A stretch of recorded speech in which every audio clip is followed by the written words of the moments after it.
വാപ്പ, നാം ജീവിതയാത്രയിൽ പലപ്പോഴും ആപത്തുകളെ നേരിടേണ്ടതായും ദുഃഖങ്ങളെ സഹിക്കേണ്ടതായും ഉള്ള ഘട്ടങ്ങൾ വരാറുണ്ട്. ചിലപ്പോൾ ഇങ്ങനെയുള്ള ആപത്തുകളും ദുഃഖങ്ങളും സർവശക്തനായ അള്ളാഹുവിന്റെ പരീക്ഷണം മാത്രമാണ്. സമാധാനപരവും അചഞ്ചലവുമായ ഒരു ഹൃദയം തന്ന് പരമകാരുണ്യവാനായ അള്ളാഹു എന്നെ അനുഗ്രഹിച്ചിരിക്കുകയാണ്. ഏപ്രിൽ മാസം 1-ാം തീയതി എന്റെ കേസിന്റെ ജഡ്ജ്മെന്റ് പ്രസ്താവിച്ചു. ഇന്ത്യൻ പീനൽ കോഡ് അനുസരിച്ച് എന്നെ 5 വർഷം കഠിന തടവിനും അതിനുശേഷം തൂക്കിക്കൊല്ലാനും വിധിച്ചു. ഒരു യൂറോപ്യൻ സ്പെഷ്യൽ ജഡ്ജി ഔപചാരികമായി ഞങ്ങളുടെ കേസ് ഹൈക്കോടതിയിൽ പുനഃപരിശോധന നടത്തി. കീഴ്ക്കോടതി വിധി ശരിവയ്ക്കുന്നതിനോടൊപ്പം ഏറ്റവും കുഴപ്പം നിറഞ്ഞ ഈ ഘട്ടത്തിൽ ഇന്ത്യയെ ആക്രമിക്കുന്നതിന് അവസരം നോക്കിക്കൊണ്ട്, ഇന്ത്യയെ പൊറുതിമുട്ടിച്ചുകൊണ്ട്, വിഷമിപ്പിച്ചുകൊണ്ടിരിക്കുന്ന ഈ ദുർഘടാവസ്ഥയിൽ ഇവരുടെ കുറ്റം ഒരു വിധത്തിലും ഓർക്കത്തക്കതല്ല. അതിനാൽ മരണശിക്ഷ ഉടൻ തന്നെ കൊടുക്കേണ്ടതുണ്ട്. പ്രിയപ്പെട്ട വാപ്പ, ഈ അതികഠിനമായ വാർത്ത നിങ്ങളെ അതിദാരുണമാം വിധം ദുഃഖിപ്പിക്കുമെന്ന് എനിക്കറിയാം. അള്ളാഹുവിന്റെ നാമത്തിൽ ഞാൻ നിങ്ങളോട് അപേക്ഷിക്കുന്നത് കഴിവതും മനസ്സിനെ നിയന്ത്രിച്ച് സമാധാനപ്പെടുവാൻ മാത്രമാണ്. നാം നിസ്സഹായരാണ്. അള്ളാഹുവിന്റെ ഏക സഹായം മാത്രമേ ഉള്ളൂവെന്ന് ഓർമ്മിക്കുന്നു. പ്രിയപ്പെട്ട പിതാവേ, ഞാൻ എന്നേക്കുമായി നിങ്ങളെ വിട്ടുപിരിയുന്നു.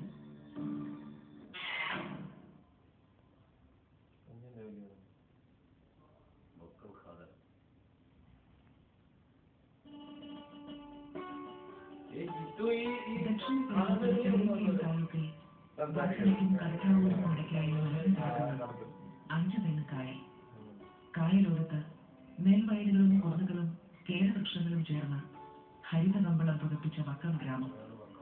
കാൽപ്പനിക കാവ്യങ്ങളിൽ നാം കണ്ടു പരിചയിച്ച മനോഹാരിത ഗ്രാമജീവിതത്തെ സ്വപ്ന സദൃശമാക്കുന്നു.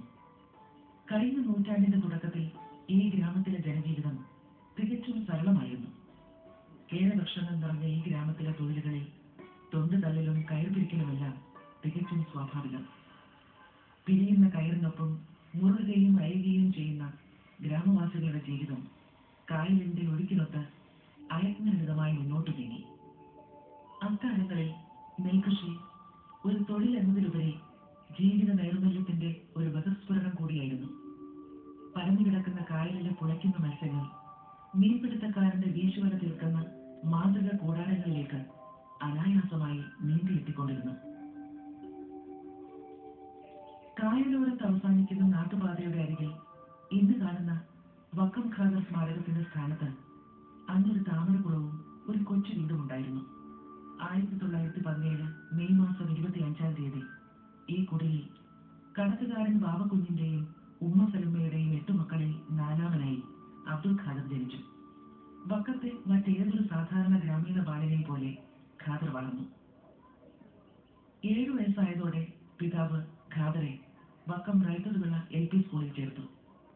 തികഞ്ഞ പ്രസരിപ്പിന്റെ നിറകുടമായിരുന്ന ഖാദർ എളുപ്പത്തിൽ കളിക്കൂട്ടുകാരുടെ ഇഷ്ടതോഴനായി മാറി. കലാകായിക വിഷയങ്ങളിലും മിടുക്കനായിരുന്നു. കുസൃതി കുടിക്കായിരുന്ന ഖാദർ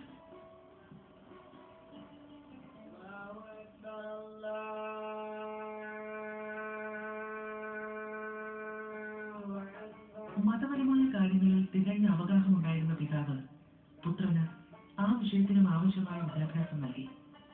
കുട്ടിക്കാലത്ത് തന്നെ ലഭിച്ച ഈ വിദഗ്ധ ശിക്ഷണം ഖാദറിന്റെ കുഞ്ഞു ഹൃദയത്തിൽ ഏകദൈവത്തിലുള്ള അചഞ്ചലമായ വിശ്വാസം അരക്കിട്ടുറപ്പിച്ചു.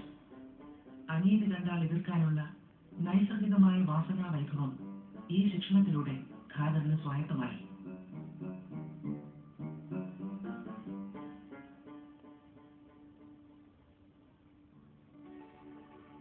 തേർഡ് ഫോറം കഴിഞ്ഞ് ഖാദർ ഹൈസ്കൂൾ വിദ്യാഭ്യാസത്തിനായി എത്തിച്ചേർന്നത് അടുത്ത പ്രദേശമായ നെടുങ്കണ്ടയിലെ ശ്രീനാരായണ വിലാസം ഹൈസ്കൂളിലാണ്.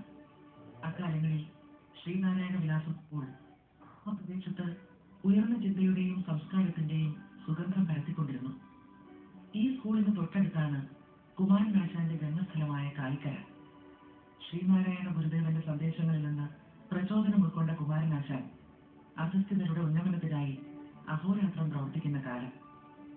നെടുങ്കണ്ട സ്കൂൾ വളപ്പിലെ ചെമ്പകമരങ്ങൾക്ക് കീഴെയിരുന്ന് അക്കാലങ്ങളിൽ ആശാൻ കവിതകൾ രചിക്കാനുണ്ടായിരുന്നു അത്രേ. ഈ സാഹചര്യം ഖാദറെ അക്ഷരങ്ങളുടെ ലോകത്തേക്ക് കൂടുതൽ അടുപ്പിച്ചു.